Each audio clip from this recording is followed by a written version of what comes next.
28ಕ್ಕೆ ನಾನೇ ಮುಖ್ಯಮಂತ್ರಿ. ನಾಯಕರ ಹೇಳಿಕೆಯ ಹಿಂದಿನ ಮರ್ಮವೇನು? ಕನಕಪುರದಲ್ಲಿ ಡಿಕೆ ಹೇಳಿದಂತೆ 2028ಕ್ಕೆ ಮತ್ತೆ ಮುಖ್ಯಮಂತ್ರಿ ಆಗ್ತಾರಾ? ಕುಮಾರಣ್ಣ, ನಿಖಿಲ್ ಹೇಳುವಂತೆ ಮುಂದೆ ಜೆಡಿಎಸ್ ಅಧಿಕಾರಕ್ಕೆ ಬರುತ್ತಾ? ಸತೀಶ್ ಜಾರಕಿಹೊಳಿ ಹೇಳಿದಂತೆ ಅವರೇನಾದ್ರೂ ಸಿಎಂ ಆಗುವಂತಹ ಸಾಧ್ಯತೆ ಇದೆಯಾ?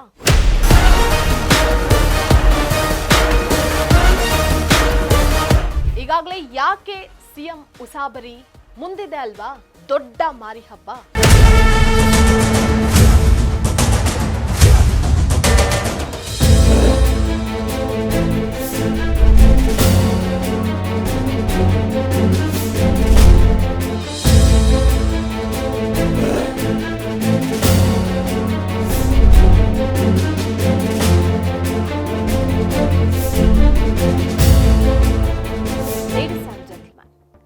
ರಾಜಕಾರಣಿಗಳಿಗೆ ವಾಸ್ತವಿಕತೆ ಯಾವಾಗ ಅರ್ಥ ಆಗತ್ತೆ? ಅಧಿಕಾರ ಇದ್ರೆ ಸರ್ವಸ್ವವು ಇದ್ಹಾಗೆ ಅಂತ ಅಂದ್ಕೊಳ್ಳೋದು ಯಾಕೆ? 2028ರ ಮೇಲೆ ಈಗಾಗಲೇ ಕಣ್ಣಿಟ್ಟಿರೋದು ಯಾಕೆ? ಒಂದ್ ಕಡೆ ಕೇಂದ್ರ ಮಂತ್ರಿ ಕುಮಾರಸ್ವಾಮಿ ನಾನೇ ಮುಖ್ಯಮಂತ್ರಿ ಅಂತಾರೆ, ಮತ್ತೊಂದ್ ಕಡೆ ಕನಕಪುರದಲ್ಲಿ ಡಿಕೆ ಶಿವಕುಮಾರ್ ನಾನೇ 2028ಕ್ಕೆ ಮತ್ತೆ ಮುಖ್ಯಮಂತ್ರಿ ಆಗ್ತೀನಿ ಅಂತಾರೆ. ಹಾಗೆ ಮಗದೊಂದ್ ಕಡೆ ಸತೀಶ್ ಜಾರಕಿಹೊಳಿ ಕೂಡ 2028ಕ್ಕೆ ನಾನೇ ಸಿಎಂ ಅಂತ ಘೋಷಣೆ ಮಾಡಿದ್ದಾರೆ. ಹಾಗಾದ್ರೆ ಹೇಗಿದೆ ಕರ್ನಾಟಕದಲ್ಲಿ ರಾಜಕೀಯ ಲೆಕ್ಕಾಚಾರ? ಗೆಲ್ಲೋದಾದ್ರೂ ಯಾರು? ಎಲ್ಲರೂ ಗೆದ್ರೆ ಮತ್ತೆ ಸೋಲೋದ್ಯಾರು? ಈ ಕುರಿತ ವಿಶ್ಲೇಷಣಾತ್ಮಕ ವರದಿ. ವೆಲ್ಕಮ್ ಟು ವಾಂಟೆಡ್ ವಿತ್ ನಿಶ್ಚಿತ. ಇದು ನೆಲ ಜಲ ಭಾಷೆಗಾಗಿ ಪ್ರಾಮಾಣಿಕ ಪತ್ರಿಕೋದ್ಯಮ.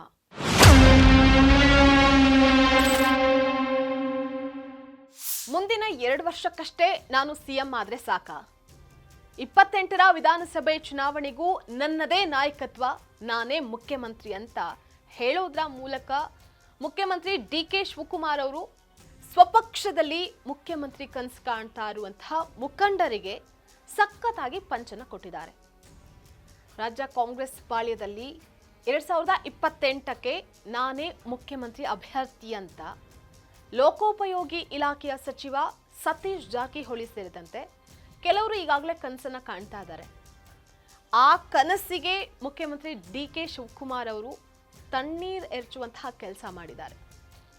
ಡಿಕೆ ಶಿವಕುಮಾರ್ ಅವರು ಮುಖ್ಯಮಂತ್ರಿಗಳಾದ ಬಳಿಕ ತಮ್ಮ ಸ್ವಕ್ಷೇತ್ರದಲ್ಲಿ ಪ್ರವಾಸವನ್ನ ಕೈಗೊಂಡಿದ್ದಂತಹ ಸಂದರ್ಭದಲ್ಲಿ ನಡೆದಂತಹ ಸಭೆಗಳಲ್ಲಿ ನಾನು 2 ವರ್ಷ ಮುಖ್ಯಮಂತ್ರಿ ಆದ್ರೆ ಸಾಕಾ ಅಂತ ಪ್ರಶ್ನೆ ಮಾಡಿರುವಂತಹ ಅವರು 2028ರ ವಿಧಾನಸಭೆ ಚುನಾವಣೆ ನನ್ನ ನೇತೃತ್ವದಲ್ಲೇ ನಡೆಯುತ್ತೆ, ನಾವು ಮತ್ತೆ ಅಧಿಕಾರಕ್ಕೆ ಬರ್ತೀವಿ, ಹಾಗೆ ನಾನೇ ಮುಂದಿನ ಮುಖ್ಯಮಂತ್ರಿ ಆಗ್ತೀನಿ ಅಂತ ಹೇಳಿದ್ದಾರೆ.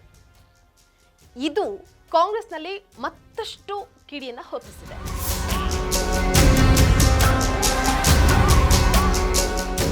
ಮುಖ್ಯಮಂತ್ರಿಗಳ ಈ ಹೇಳಿಕೆ ಪಕ್ಷದಲ್ಲಿ ಮುಖ್ಯಮಂತ್ರಿ ಸ್ಥಾನದ ಮೇಲೆ ಕಣ್ಣಿಟ್ಟಿರುವಂತಹವರಲ್ಲಿ ಮತ್ತಷ್ಟು ಹೆಚ್ಚಿನ ಸಂಚಲನವನ್ನ ಮೂಡಿಸಿದೆ.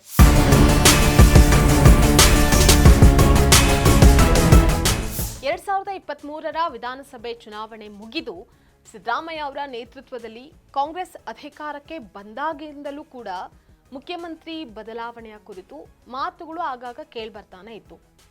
ಕಾಂಗ್ರೆಸ್ ಪಾಳ್ಯದಲ್ಲಿ ಇಂತಹ ಹೇಳಿಕೆಗಳು ಕೇಳಿ ಬಂದಾಗಲೆಲ್ಲ ಸಚಿವ ಸತೀಶ್ ಜಾರಕಿಹೊಳಿ ಅವರು ಮುಖ್ಯಮಂತ್ರಿ ಸ್ಥಾನದ ಬಗೆಗಿನ ಚರ್ಚೆಯಲ್ಲಿ ತಾವಿಲ್ಲ, ಏನಿದ್ರು 28ರ ಚುನಾವಣೆಯಲ್ಲಿ ತಾವು ಮುಖ್ಯಮಂತ್ರಿ ಸ್ಥಾನದ ಆಕಾಂಕ್ಷಿ ಅಂತ ಸ್ಪಷ್ಟವಾಗಿ ಹೇಳ್ತಾನೆ ಬಂದಿದ್ದಾರೆ.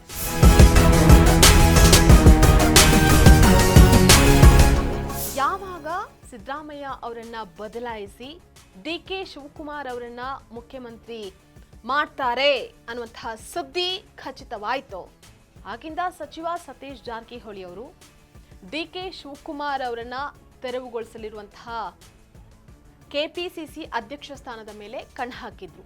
ಸಾಕಷ್ಟು ಮುಂದಾಲೋಚನೆಯಲ್ಲಿ ಕೆಪಿಸಿಸಿ ಗಾದಿಗಾಗಿ ಪ್ರಯತ್ನವನ್ನ ಆರಂಭ ಮಾಡಿದ್ರು. ಆದರೆ ಬಿಕೆ ಹರಿಪ್ರಸಾದ್ ಅಧ್ಯಕ್ಷರಾಗಿ ಆಯ್ಕೆಯಾದರು.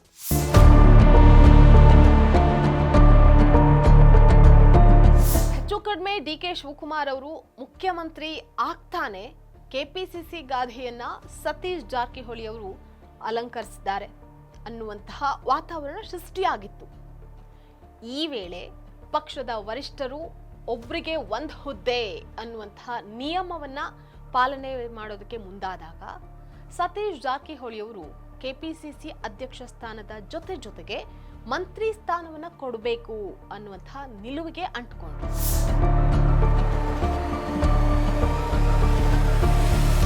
ಪಕ್ಷದ ಅಧ್ಯಕ್ಷ ಸ್ಥಾನದ ಜೊತೆಗೆ ಮಂತ್ರಿ ಸ್ಥಾನವನ್ನ ಕೊಡಬೇಕು ಅನ್ನುವಂತಹ ನಿಲುವಿಗೆ ಬಂದಿದ್ದ ಸತೀಶ್ ಜಾರಕಿಹೊಳಿ ಅವರ ಮಾತಿಗೆ ಪಕ್ಷದ ಹೈಕಮಾಂಡ್ ಸೊಪ್ಪನ್ನ ಹಾಕ್ಲೇ ಇಲ್ಲ. ನಂತರ ಸತೀಶ್ ಜಾರಕಿಹೊಳಿ 28ರ ಸಿಎಂ ಹುದ್ದೆ ಆಕಾಂಕ್ಷಿ ಅನ್ನುವಂತಹದನ್ನ ಸ್ಪಷ್ಟಪಡಿಸ್ತಾನೆ ಬರ್ತಾ ಇದ್ದಾರೆ. ಮುಖ್ಯಮಂತ್ರಿ ಆಗೋದಕ್ಕೆ ಕೆಪಿಸಿಸಿ ಅಧ್ಯಕ್ಷ ಹುದ್ದೆ ಅಲ್ಲ ಅಂತ ಹೇಳಿ ಸಿಎಂ ಬಾಂಬ್ ಅನ್ನ ಸಿಡಿಸಿದ್ದಾರೆ.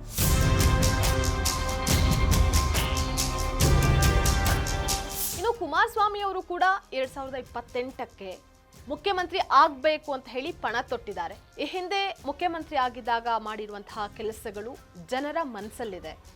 ಜನರ ಆಶೀರ್ವಾದ ಸಿಕ್ಕೇ ಸಿಗುತ್ತೆ ಅನ್ನುವಂತಹ ನಂಬಿಕೆಯಲ್ಲಿದ್ದಾರೆ.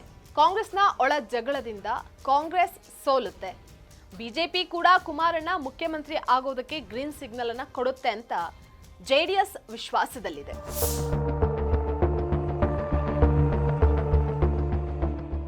ಒಟ್ನಲ್ಲಿ ಈ 3 ಜನ ಘಟಾನುಘಟಿ ನಾಯಕರು ಮುಂದಿನ ಮುಖ್ಯಮಂತ್ರಿ ತಾನೇ ಅಂತ ಬಿಂಬಿಸ್ತಾ ಇದ್ದಾರೆ. ಆದ್ರೆ ಜನ ಯಾರ ಮೇಲೆ ವಿಶ್ವಾಸವನ್ನ ಇಡ್ತಾರೋ ಗೊತ್ತಿಲ್ಲ. ಇದೆಲ್ಲದರ ಮಧ್ಯೆ ಮುಖ್ಯಮಂತ್ರಿ ಡಿ.ಕೆ. ಶಿವಕುಮಾರ್ ಅವರು 2028ಕ್ಕೂ ನನ್ನದೇ ನಾಯಕತ್ವ, ನಾನೇ ಮುಖ್ಯಮಂತ್ರಿ ಅಂತ ಹೇಳಿದ್ದು ಸಾಕಷ್ಟು ಕುತೂಹಲಕ್ಕೆ ಕಾರಣವಾಗಿದೆ. ಇದು ಆಂತರಿಕ ಶೀತಲ ಸಮರಕ್ಕೂ ಕಾರಣವಾಗಬಹುದಾಗಿದ್ದು ಮುಂದಿನ ಬೆಳವಣಿಗೆಗಳನ್ನ ಕಾದ್ ನೋಡಬೇಕಾಗಿದೆ.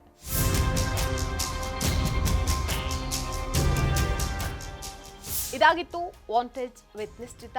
ಎಕ್ಸ್ಕ್ಲೂಸಿವ್ ರಾಜಕೀಯ ಸುದ್ದಿಗಳು ಹಾಗೆ ವಿಶ್ಲೇಷಣೆಗಾಗಿ ನೋಡ್ತಾ ಇರಿ ಫೋಕಸ್ ಟಿವಿ.